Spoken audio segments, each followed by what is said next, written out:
to talk about is that I've got this book here that's going to be coming out, Influencer Guide. It's coming out on the 30th of July. It has to do with marketing for an influencer, from an influencer's perspective. However, everything I've put in that book can work for all small businesses, because influencers are also business people. They are running a business based on their own image. So if you're interested in that, there is contact information here. I'll see if I can give Sophia, and then maybe she can send it to people. But you can get all the information there on my email address or Instagram, Twitter, wherever.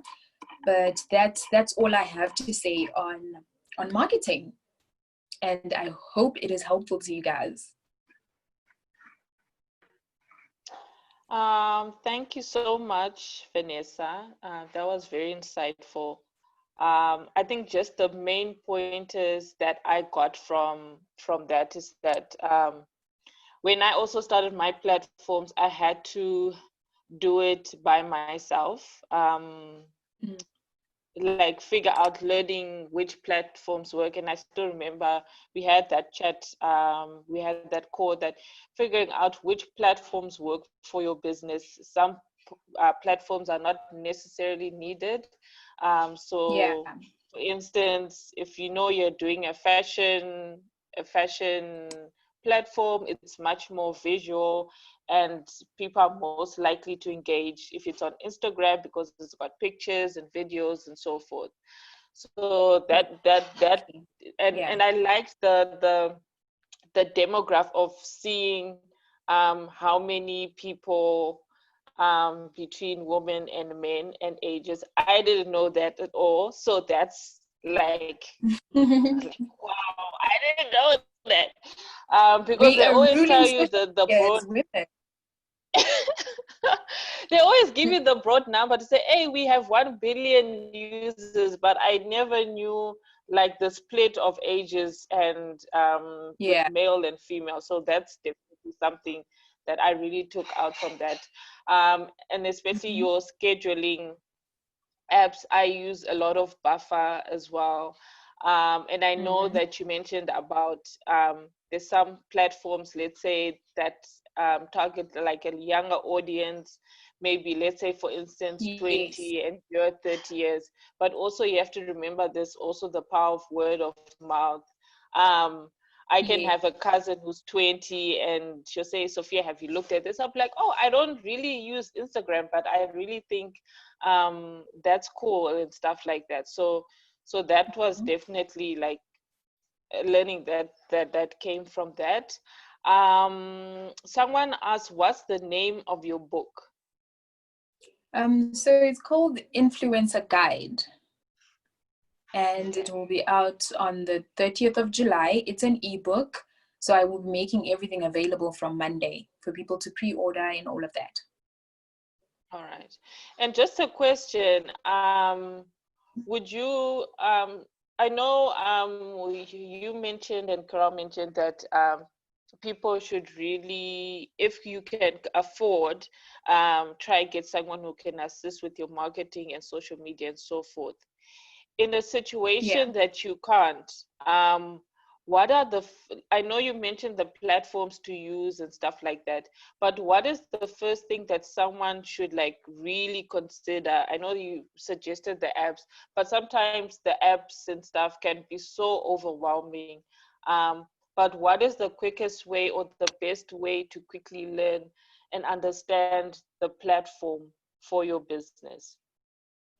So the platforms really give you insights into your clients, and it makes it easier for you to understand. You don't need to be using the, what did I talk about, the Buffer or Sprout.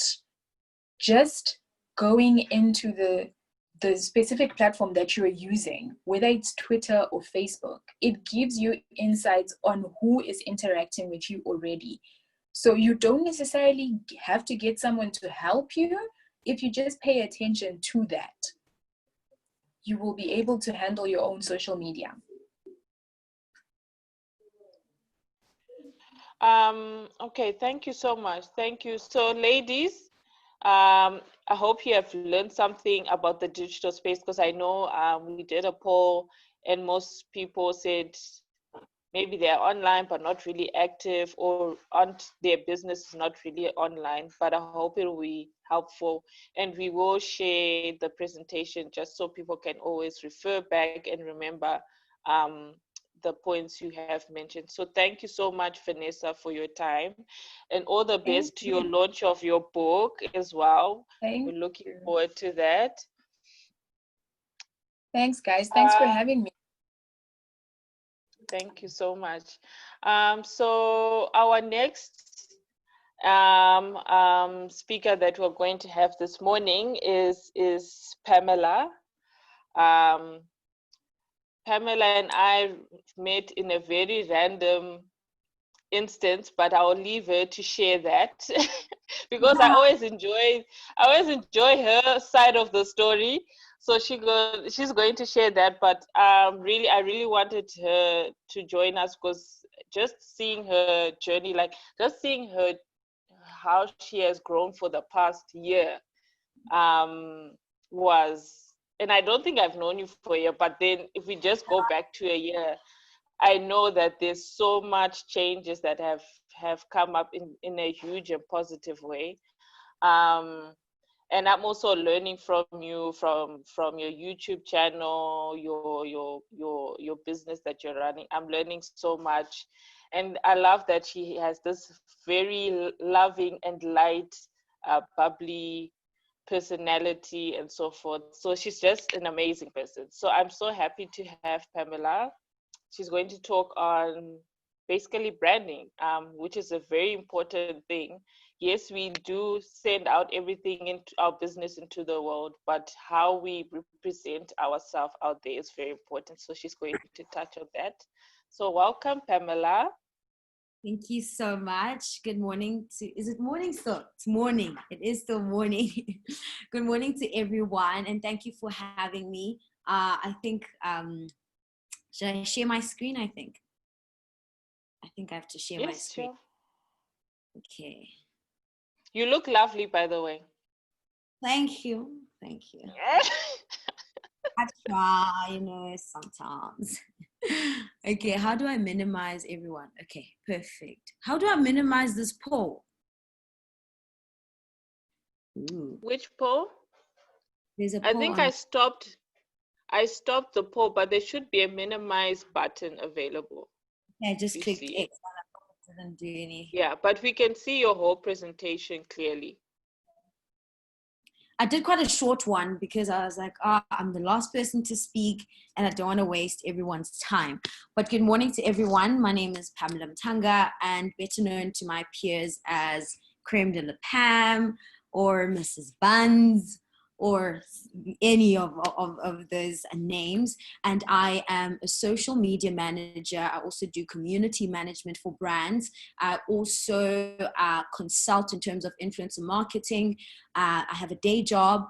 And in a different time, when everything is back to normal, or when everything is normal in this country or in the world, I'm also an MC or / host. Yeah. So today I'm going to be talking about brand management, or kind of like how do you get your brand off the ground. And I don't really go into detail about everything. However, if you check my YouTube channel, search my name and surname, and there's my name and surname there, and you will find some of the videos I create about all things branding. So my journey. I also talk about like influencer marketing, how you engage with your audience on social media, and all of those things that are really important when it comes to brand building. So just a bit of background on who Pamela Mtanga is. Pamela Mtanga is from Port Elizabeth, and now 24 years old, and I went down memory lane on Facebook the other day just to get these pictures, and some of them I don't quite like.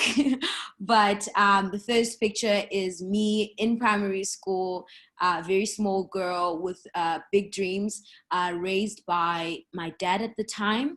And I then lived with my dad for a bit, and because I was a really talkative child, but yet I was so shy, I and my dad moved around a lot, and my parents moved around a lot, and I lived from house to house. I was kind of forced to kind of adapt to living with other people, because usually I'd be like, no, I don't want to hang out with these kind of people. And because I obviously felt like I was that girl, you know, but the more I interacted with people, the more I realized like I have no other choice. You know, I have to make friends. I have to talk to people. And that is where my love for talking, public speaking came about. And then fast forward to high school, started doing physics, maths, thought that was a route. And then in first year, I started studying engineering. And then I studied engineering. I was literally that girl who shows up in class with red lipstick, eyebrows on fleek, foundation, a cute bag for a school bag compared to my peers. And people would literally say, Pam, like, are you sure? Are you in the right course? Like, I'm sure, you know what I'm saying? I'm sure. And then at the end of the year, I realized this is not what I want to do. I don't feel like this is my space. I don't enjoy what I'm doing. I just want to be in another space. I want to talk. I want to be with people. I've been around people. I want to stand on a stage and speak on the mic.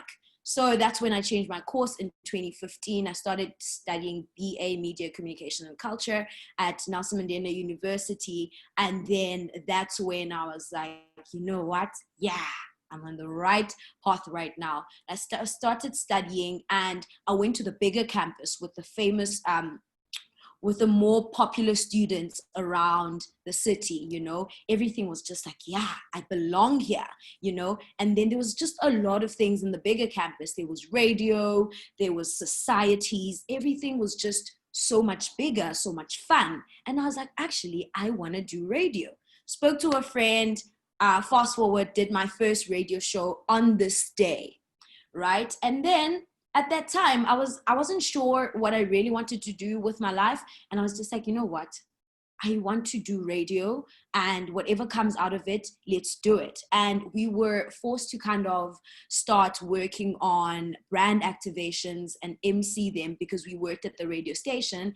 And when you buy a slot at the radio station, you kind of have a free activation and stuff like that. So the MCs for the activation would be radio presenters.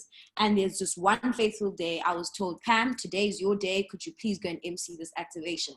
I totally said, there is no way I'm going to do this. I was forced nonetheless, and fast forward, I did it. And I was like, actually, this is what I want to do. This is what I want to do. I like this. And then I started doing it. I emceed quite a number of events. And the way I branded myself from the beginning was that I don't want to do parties. I am not a party person. It's hard for me to say wololo, it's lit and all of those stuff. It's hard for me. I'm not that kind of person. Yes, I do consider myself as a bubbly person, but I don't see myself emceeing parties. Although I did MC 2 or 3 parties and varsities, but I was like, no, this is not it for me. So I started doing my very first official event was a women in business seminar, and I hosted the Businesswoman of the Year 2015-2016. And for me, that was a really good starting point. I was like, this is what I want to do. I want to be a part of conversations that really want to change, want to see change in the world, see how women are represented, see how women are just owning where they are without the men having to be in the forefront or kind of leading all the time. So that's what I started doing. And then fast forward to now, I MC brand activations. Obviously not now because you're in the middle of a global pandemic, but I MC brand activations, MC events, pageants, and those kind of stuff. And that is where I kind of am. Also picked up a love for social media during my campus days, because I was this popular girl on campus, because obviously I was MC'd a lot of campus events, and then I was starting to be recognized, and then brands started recognizing. So I bagged a Standard Bank Brand Ambassador program, a Vodacom Next Level one, and a Student Village one, where I kind of represented the brands on campus. And that is how I started when it comes to social media, because I was faced with the pressure of having to grow my social media and basically not extend my influence beyond campus and just have it live on social media as well. So now, if we're going to talk about brand management or coming up with your brand or starting, the first thing I would advise is finding your niche. What exactly do I want to be known for? What is my brand? I think the most important thing, if you can't articulate what your brand is, if you can't articulate what exactly it is you do, exactly it is that you're selling, then you have to do some introspection. Because I think if you can't say like those words in 30 seconds, I think you have a bit of a problem, because you have to know exactly what you do and you have to know what your customers are buying into. Because if you can't define what it is that you're selling or what it is that your brand is, then how much more the consumer that you want to buy into your business? Because sometimes you do have products here and there, but you know what your product is, but at the end of the day, in terms of theme and in terms of your unique selling point, what it is that you're selling. Are you selling confidence? Are you selling empowerment? Are you selling a product that people would hide under? You know, when you're selling makeup, for instance, you don't say, this is going to be a better you. You know, you have to position yourself in a way that you know that you still empower women without makeup. They do feel like I'm still beautiful without makeup, or when I wear makeup, I'm just on fleek. I'm just extra. I'm just extravagant. You know, I'm that girl, you know, not to say that you're not that girl when you don't have the makeup. So what's your messaging behind your brand? What is your value proposition when it comes to your brand? And then this is obviously transcends beyond social media. But when it comes to social media, you have to also define who you are on social media. How do you go about selling yourself on social media? Like, what now? What now? So now that I have defined who my brand is, or what my brand is rather, I have to kind of know, like, what now? Where do I start? You know, I know what my brand is, and now I'm taking this brand to social media. Yes, I've been selling this brand via my website, or I've been selling via WhatsApp. These are the things that I've been doing. But if it is a product, if I'm taking it to social media, what now? What now? That is when you start putting in the work, you know, put yourself on social media. Like, what now? Where am I? Who am I aligning this brand with?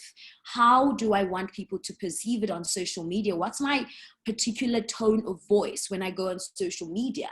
And that translates, and that particular tone of voice that you maintain on social media has to be the same as the voice that is in the streets, right? So if I go to a clicks aisle to buy this product, or if I see you in the streets, and because if you are the product, obviously in this case, people like me are the product, right? So if I see this product in the streets, if I see this product on a shelf, how do I then communicate with this product? How do I relate to this product as a consumer?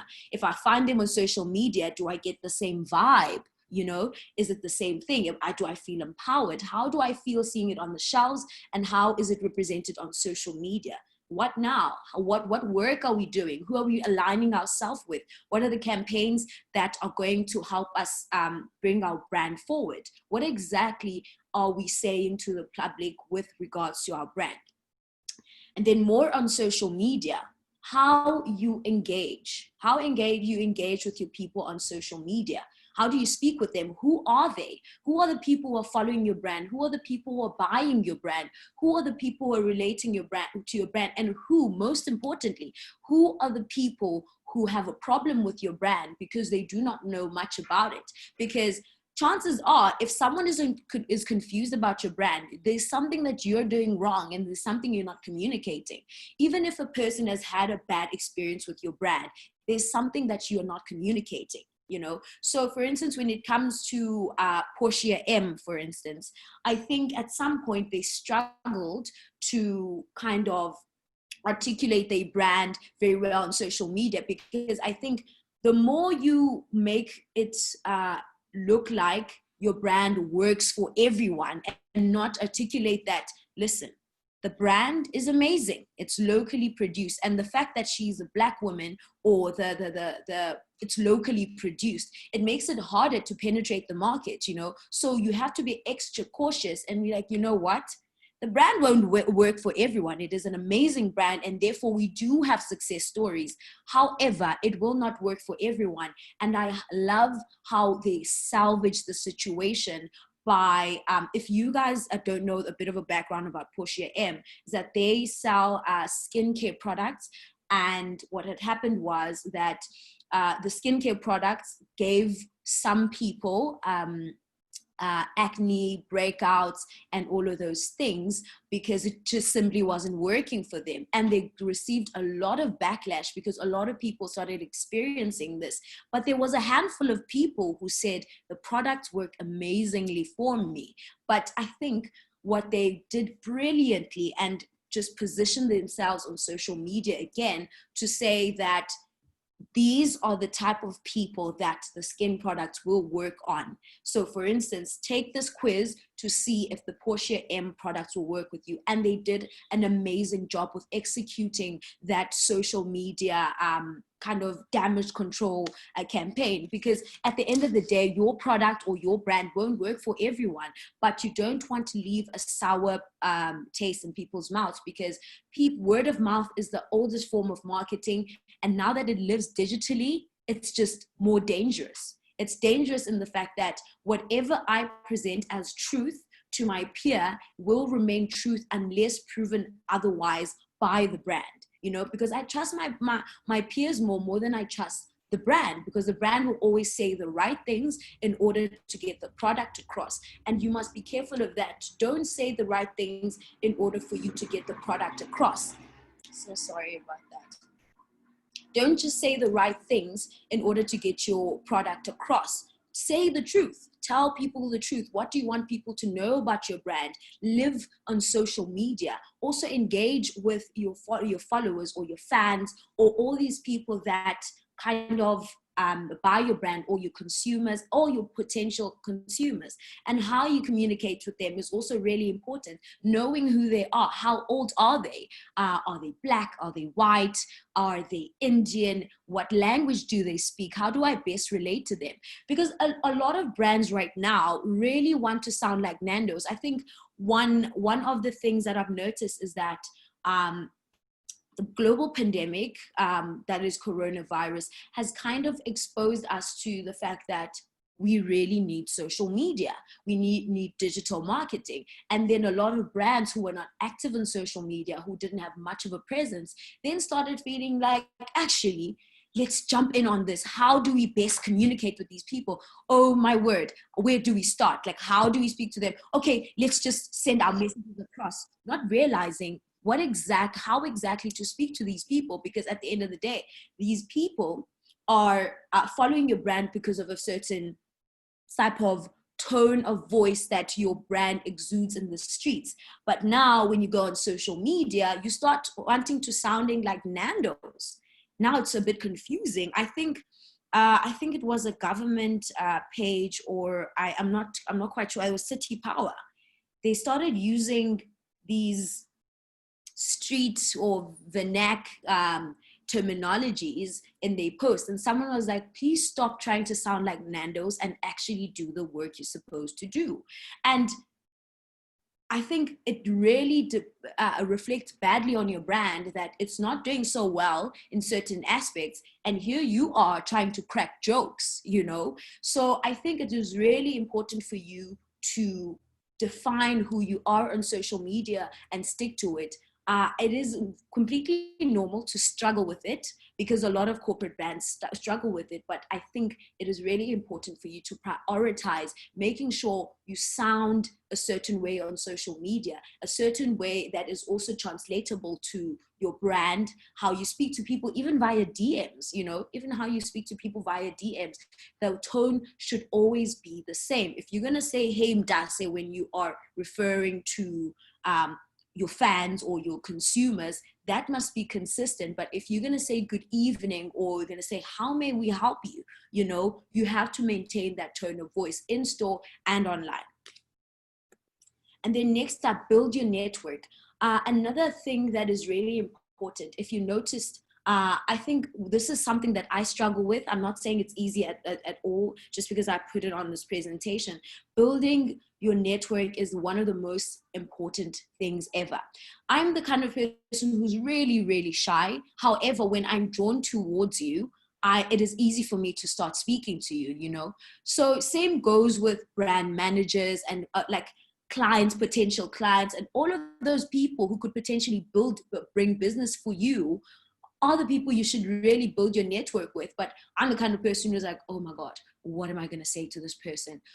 They're right here and they like me. And most of the time I come across people who are really warm, friendly brand managers. I'm talking about really people who could help me change my brand or help me elevate my brand. But most of the time you really are scared to reach out to them because you don't know how they will react. And this is Joburg. People react some type of way, and you don't know people unless you start asking for something. And then that's when it kind of gets awkward that, no, why does she think we're friends like that? You know, there is those barriers that you have to break. But at the end of the day, I'm telling you right now, you have nothing to lose. The worst that a person could say is no. Always strive to build your network. Go to the events where you find these people. I know of a friend of mine who's a financial planner. He took a gym membership at the Virgin Active in Melrose Arch. So when you have a Virgin Active membership plan, it gives you access to all the Virgin Actives in the country except for 5. Those are the premium 5. So he upgraded his plan so that he can meet all his potential business partners, because obviously the richer people that he would want to do financial planning for are at the bigger gyms, are at the more prestigious and at the more like private gyms. So that's where you find them. And he took that decision to say, yes, I'm going to pay more for gym, 2.5, which is 2,000. It's more than it's 2,000 rand more than what I would pay at a normal gym. However, there is value in me being in those spaces because I am trying to reach out to my potential customers. I know that they're there. So let me go and reach out to them. Be in the right places at the right time, because it's really important to build your network. This is South Africa yet again. It's about who you know. And it is, I think, to break the barrier, it is about who you know, and then your product or your unique selling point comes right after that. Who do you know? Who can get you inside the doors? Sometimes it's not even about doing shady dealings. It's just being able to relate to someone. It makes it easier for them to start the conversation of, actually, let's hear you out. I've seen you before. We've met. You know, I know this person. They helped me at the gym the other day. I was struggling with weights and they helped me, you know. Those kind of conversations really help into building a relationship that will make it a bit more sustainable in the future in terms of your business. And then another point that I want to make, especially when it comes to social media influencers and brands as well, what I mentioned is that not everyone is a Nando's, and that is okay, you know. And all 3 of these women that I featured on this page are equally successful because they are themselves, you know. And look at Shoma Josie, for instance. Shoma Josie is loved overseas, you know, and all the local people who try to sound like Americans in South Africa who make music, they don't make much of a success of themselves because they're trying to sound like Americans, you know. And if you know Black Mambazo, for instance, Lady Smith, Black Mambazo are one of the only Africans that have won Grammys because they are themselves. They took their unique sound and took it to the overseas. They took their unique sound and made something out of it, and that is why what makes them really unique, and that is what people love. And look at how the Jerusalem song has gone viral, because it's a uniquely South African sound, uniquely South African flavor that was taken overseas, and it just blew people's minds. And it's one of the most viewed videos South African videos like ever, you know. So be you, and in order for you to be able to penetrate the market, you know, they don't need another Nando's. We don't need another, I don't know, we don't need another Mishali, you know, we don't need another Kifi Boo. You know, we need a you. We need you to be you. Even if you are a corporate company, you don't have to sound like Nando's. You don't need to be a Nando's. Do your own thing on social media. Like it's your that brand is what will attract people to you. Trust in your dopeness, and whatever makes you dope will translate into the public without you having to try too hard or be like someone else. So if you want, and that is particularly what I wanted to speak to you about. If you want more information about any brand building or brand management type of brands, I think I would advise that you watch the next video I'm posting, and I will be posting it tomorrow, the latest. And it speaks about how you brand yourself in certain instances, and also more about my journey and how exactly I see social media branding. And obviously I didn't want to make this conversation too long, but yeah, I hope it was helpful. Thank you. Thank you, Pamela. Thank you so much. That definitely helped a lot. I could relate to building your network because I'm also a very shy person.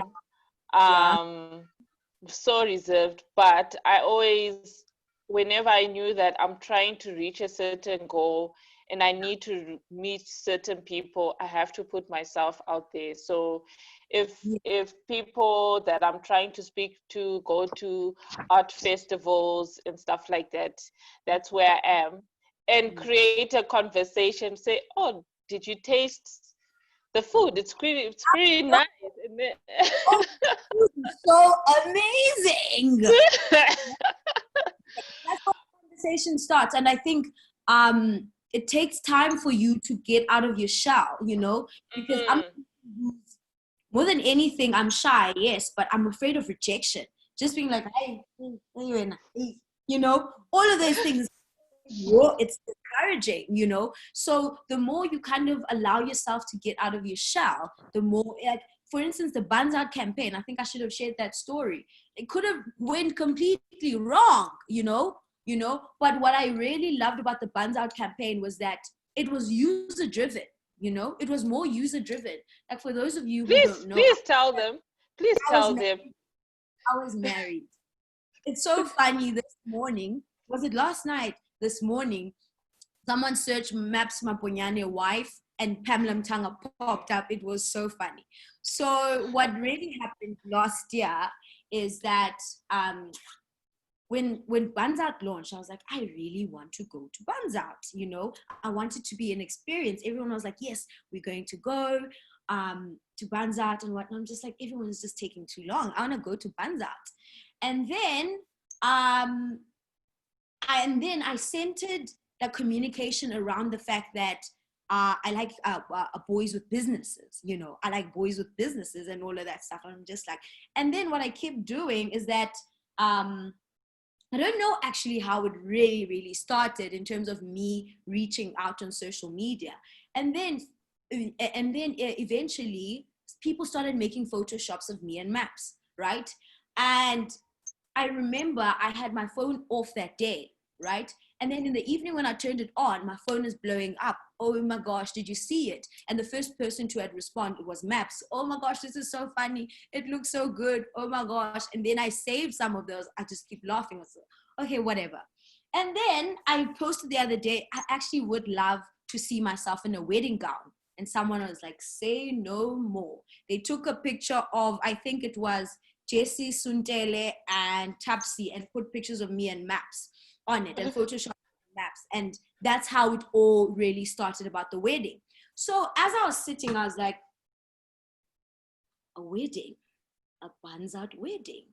Actually, that is what it is, you're right? Being the creative that I am, I was just like, you know what? I am not scared of Maps. I am not scared of boys. I DM'd him. And I was just like, listen. I love how you've responded to Mr. and Mrs. Buns, and we can play on it, you know? And I obviously said in the most professional way, and so that he knows, like, I'm not one of those people who just want to fangirl, you know? I just not one of those people. So I made sure that I articulate myself in the best way possible. So, and another thing, I'm the kind of person who never wants to position myself as, I don't know, a fangirl or a person who's all up in boys, you know. I don't even post anyone I'm dating. For all you know, I've never dated in my life, you know. I don't post those kind of things. It's just a way that I'd like to position myself on social media, you know. And I was just like, you know what? I want to reach out to this person in the most respectful manner as possible. And I want them to know that I do social media marketing. This is what I do. So the campaign is free marketing. Let's do it. And then I spoke, and then I was like, you know what? We could either do a wedding or we can just do a sit-down interview. He was like, nope, let's do the wedding. It's going to be totally epic. And that is how the wedding came about. And we started speaking often. And then I was just like, and then just the play along as well. I remember speaking to Maps in the morning saying, oh, by the way, the video is going to be out today. Could you please have a look at it? Because obviously he's a public figure. I wanted to treat him with the utmost respect. And I say, this is the video. Please make sure you look at it and let me know if you would like it to be published as it is. I text him in the morning and he's like, yeah, I'll look at it when I get home because I'm at a golf course and whatnot. And that morning, I remember I had a YFM interview. I get to the YFM interview and they just we just talk, and then out of nowhere, Maps just pops in. And I was just so shocked. It's like, oh my gosh, he told me at the golf course. They're like, no, it's a surprise and whatnot. And it's because he's such an amazing human being. It was so easy for us the campaign to flow. The campaign was so organic, and that is how I always want to build my social media campaigns. I want them to be as organic as possible. I've had a number of successful campaigns, but definitely Buns Out were the most successful because I had a public figure with a lot of numbers behind him. And of course, he was playing along, you know, and it really was something that we had other people sharing about it. We had like a number of celebrities kind of chipping in with their following, and all of those people, those numbers brought in like a bigger campaign because it was such an organic campaign without me having to say, guys, go buy Buns Out burgers. The only time I had to say go buy Buns Out burgers, I said, guys, please make sure you go to Buns Out so that you can contribute to my wedding. Right? And people would then tag me. I'm like, hey, I'm contributing to your wedding, you know, and the money will obviously go to the wedding, you know, and all of that's how I kind of did the marketing. And when people ask, were you getting paid for it? I'm just like, no, it was just a social experiment and it turned out to be fun, you know. But obviously at some point I was just like, okay, it has to end now, you know. But it was really an amazing experience. And obviously that's how I met you. And I met Mini Ban. I had a son for a week or so. It was so amazing. You still have him. I remember this other day, someone tweeted about children and something, and someone commented, but she has a child though. I was like, oh, Gonja had a child. I forgot. I was like, yeah, she has a child. Yep. And then they posted a picture of Miniban and he did not even flinch, you know? And the fact that some people, like literally 90% of the people know it's a campaign, but a good 10% doesn't know it was a campaign. And that's what makes it amazing. So yeah. Yeah. And what I loved about that campaign is that the job opportunities that came after. I definitely was called by a number of people like, Pam, would you like to work with us? You are a brilliant person and whatnot. I was just like, wait. Hold up, you know? And over and above like my 9-to-5 jobs, I also got a bit more recognition on social media. And I think it wouldn't be fair for me not to say it really didn't grow my social media, because it really did grow my social media. And I think my social media like holistically grew by about 18,000 people, like holistically. So from Twitter and Instagram, it grew to about 18,000 people more. right? And with that, I was just like, now that I have this audience, what am I going to do with them? That's when I started taking social media more seriously, because I'm the kind of person who doesn't like to sell stuff. Everything of mine has to be organic, you know. Whoever I work with, it has to be organic. Everything just has to flow by itself, you know. So I had never done social media campaigns outside of the brand ambassador campaigns that I had done in the past. So I was just like, how do we monetize this audience but still not make it sound like this is a hard sell, you know? So any brand that I collaborate with, and all those brands that want you to do this with their pictures, no, count me out. I'm never taking a product and just, hey guys, buy this product. I don't do that, you know. It has to be organic. You have to see me use it, you know. And from that experience of Buns Out, also my engagement, because now people know that I'm a fun person. I like doing jokey things, you know. Even now, I'm still married, you know. And I remember during that Buns Out campaign, I'd be at a restaurant with another person, be like, oh, Mrs. Buns. I'm just like, oh my God, not today. Oh my God, you know, it was just so crazy that people recognize me as Mrs. Buns for the longest time. Even now, you know, when I talk to a person, like, no, man. Hi, man. Even like brand managers now, it's like, no, man. You're that Mrs. Buns girl. I'm in there. Once you recognize that you know me, I am in there. I'm like, in fact, let's build my network right now, because right now, you know me, I know you, you know. And I just want to say your work really has to speak for itself. And if your work speaks for itself, it's really easier for you to get in there and start talking to the brand and start, you know, building that network, because you have something in common now. So yeah. Thank you. And there's just a question that popped up, and just to close with this, it's saying, is it advisable to use your personal account on social media to advertise your business, or should one only stick to business pages? So I would advise, in terms of social media, I always want you to build a separate brand from, I always want you to build a separate page and brand for your business to you. Because I think a prime example of that, I remember Tepo Jeans. He would advertise and post that, who bought his jeans? I think it was the president of America or something. Someone from America that's really, really prominent bought his jeans. The next day he's posting about heartbreak on the same page, you know. So it kind of dilutes the brand, you know. The brand has to be on its own. It has to stand alone, you know. Even if you are not there, like, it has to stand alone. Do you know the CEO of Nando's? Do you see the CEO of Nando's? And the brand is building itself by its own. It's not attached to anyone, you know. And that's what makes a successful brand.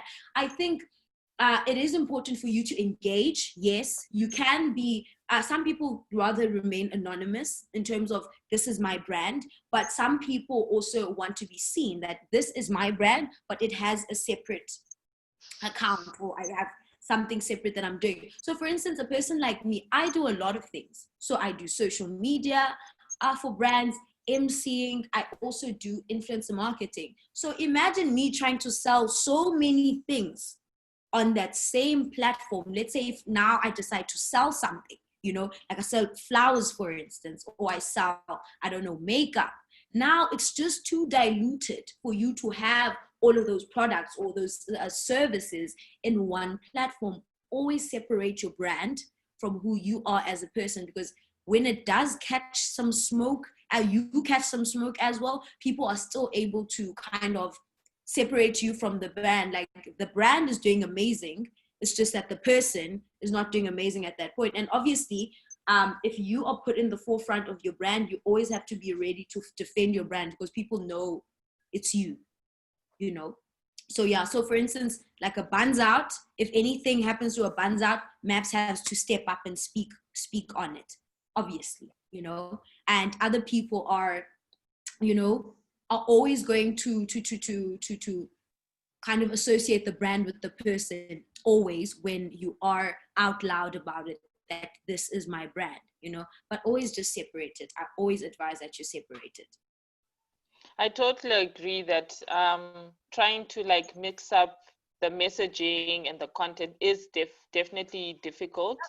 So even on my page, I usually try my best to post my personal stuff, and then here and there I'll say, hey, on my platform I'm doing this, but then it's my page where I share what I want, my personal journey, and then more information obviously redirected to my because business is page. a part of you, so you So do share it at some point and say, this is what I'm doing on the other page. Please do check out more information on that side, but always try to separate it so that the brand can stand on its own. yeah.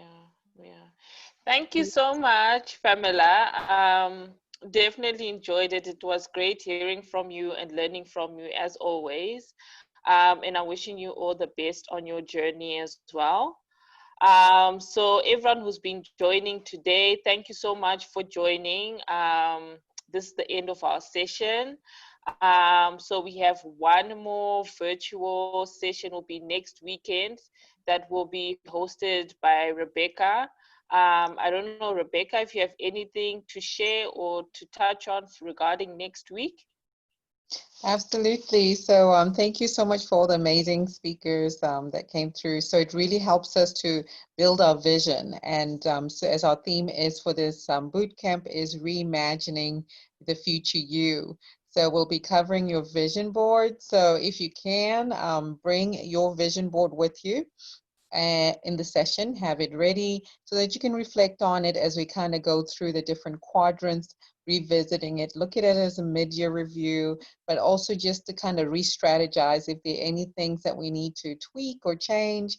And especially after being equipped with so much information now that we know more, it might help us to even be more braver in how we consider our future during COVID, and as we prepare when things do get back to the new norm. So let's just make sure that we stay resilient and we still stay as visionaries as we keep owning our crown. Thank you, Sophia. Thank you so much. So thank you, everyone. Please do check out our social media pages, Own Your Crown org on Facebook, and then on Twitter and Instagram, Own Your Crown #1. And you can get further information on how you can RSVP on that link, or you can just get in touch with me. My email is available on those pages, and I'm happy to just quickly type in my contact number if you need to ask any questions. But thank you everyone for joining, and I hope you all have a blessed day.